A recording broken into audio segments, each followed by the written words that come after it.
안녕하세요, 청취자 여러분. 오늘은 저희가 좀 특별한 자료를 가지고 왔습니다. 1991년 영화죠. 애미 이름은 조센비였다. 이 영화에 대한 한 편의 영화 평론을 보내주셨는데 이걸 오늘 좀 깊게 파보려고 합니다. 영화 배경이 1944년 말, 그러니까 일제강점기 허위끝 무렵이에요. 평론을 보니까 이 전쟁이라는 거대한 폭력이 한 개인을 어떻게 망가뜨리는지, 그리고 그 상처가 또 어떻게 다른 폭력으로 번지는지 이런 걸 되게 날카롭게 보고 있더라고요. 자, 그럼 한번 들어가 볼까요? 평론이 딱 지목하는 인물이 있어요. 학병 출신 백왕수. 이 사람의 복잡한 내면, 그리고 순이라는 여성에게 가하는 폭력, 이게 핵심인데요. 평론에 따르면 이 백왕수라는 인물이 자기가 겪은 역사적 트라우마 때문에 뭐랄까 깊은 피해의식 같은 걸 가지고 있대요. 그리고 성격적 결함도 보이고. 네, 바로 그 부분인데요. 이 평론은 그 백왕수가 전쟁에서 겪은 뭐랄까 억압이나 모멸감 같은 거 있잖아요. 그걸 자기 안에서 제대로 해소를 못하는 거예요. 그래서 그 분노랑 좌절감을 결국 다른 사람, 근데 그 사람도 전쟁 피해자인 순이한테 다 쏟아붓는 거죠. 아, 그러니까 자기 상처를 다른 약자한테 전가하는 거네요? 그렇죠. 일종의 심리가 좀 뒤틀린 거죠. 세상을 이제 가해자 아니면 피해자 있나? 딱 이렇게만 보는 경향이랄까요? 그래서 순이한테 있지도 않은 헛소문을 막 퍼뜨리고 좀 비정상적이다 싶을 정도로 모욕하고. 네, 평론에도 과도하게 능멸한다 이런 표현이 있더라고요. 맞아요. 심지어 좀 가학적인 모습까지 보인다고 지적하죠. 자기 아들까지 부정하는 그런 모습은 이런 내면의 황폐함이 정말 극단까지 간 거다 이렇게 평론은 봐요. 와, 전쟁의 상처가 정말 무섭네요. 그게 또 다른 가해자를 만들어내는 과정이라니. 근데 이 피해자인 순이, 이 인물도 참 기구한 운명이잖아요? 일본군 위안부로 끌려갔다가 돌아왔는데. 네, 그렇죠. 끔찍한 경험을 하고 겨우 살아 돌아왔는데. 그런데 해방된 조국에서 같은 민족 남자한테 또다시 그런 모욕을 당하는 거잖아요. 이중의 고통인 거죠. 평론은 이 부분은 어떻게 보나요? 바로 그게 정말 중요한 지점입니다. 평론은 순이가 겪는 이 비극을 그냥 한 개인의 불행, 이걸로만 딱 축소하지 않아요.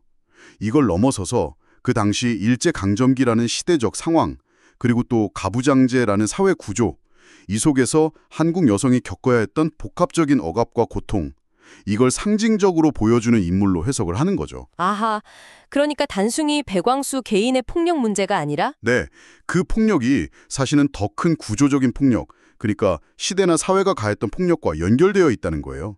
그 연장선상에 있다는 거죠. 그렇군요. 백왕수라는 인물의 뒤틀림이 개인적인 문제만은 아니라는 거네요. 그 뿌리가 훨씬 더 깊고 거대하다는 이야기고요. 맞습니다. 평론도 그 점을 강조해요. 백왕수의 행동이 물론 개인적인 결함도 있겠지만 그것만이 원인은 아니다. 그 근본에는 개인이 어떻게 저항할 수 없었던 그 시대, 일제 말기라는 거대한 폭력이 자리 잡고 있다는 분석이죠.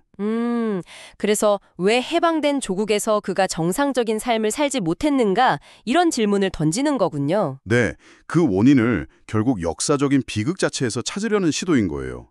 개인이 감당하기엔 너무 컸던 거죠, 그 시대의 무게가. 정말 시대의 폭력이 한 개인의 영혼을 어떻게 잠식해 들어가는지 그 과정을 집요하게 따라가는 분석이네요. 그런데 평론이 여기서 딱 끝나지 않더라고요. 영화가 이 비극을 보여주는 방식에 대해서도 문제를 제기해요. 이게 좀 흥미로웠어요. 특히 그 과도한 에로티시즘의 가능성? 이 부분을 지적하는데 어떤 맥락인가요? 그러니까 위안부 문제처럼 굉장히 민감하고 폭력적인 소재를 다룰 때 말이죠. 그 참혹한 현실을 시각적으로 보여주는 과정에서 이게 자칫 잘못하면 선정적이거나 좀 관음증적으로 비칠 위험이 있다는 거예요. 의도와는 다르게 받아들여질 수 있다는 거군요. 그렇죠. 평론은 영화가 순이가 겪는 고통이나 능멸을 묘사하는 방식이 혹시 그런 위험은 없었는지 비판적으로 묻고 있는 겁니다. 그러니까 역사적 비극을 고발한다는 원래 목적을 넘어서서 너무 자극적인 묘사에 치중한 건 아닌가 하는 의문을 제기하는 거죠. 표현의 윤리성에 대한 중요한 질문이에요. 그렇군요. 내용뿐만 아니라 형식, 그 표현 방식까지도 고민해야 한다는 지적이네요.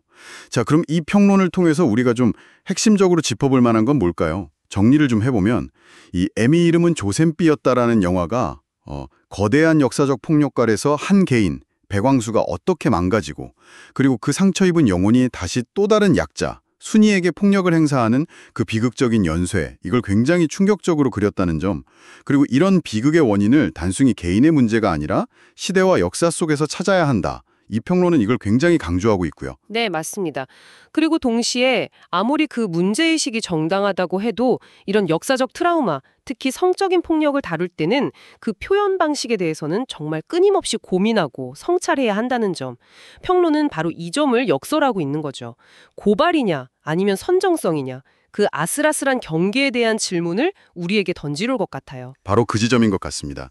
그래서 마지막으로 저희가 청취자 여러분께 한번 질문을 드려보고 싶어요. 이 평론이 제기하는 것처럼 이런 역사적인 상처, 트라우마를 영상으로 재현할 때 말이죠. 진실을 고발하는 것과 어쩌면 그걸 선정적으로 소비하게 만드는 것 사이의 경계는 과연 어디에 있을까요? 이 질문 한번 같이 곱씹어 보시면 어떨까 싶습니다. 오늘 저희 이야기는 여기서 마무리하겠습니다.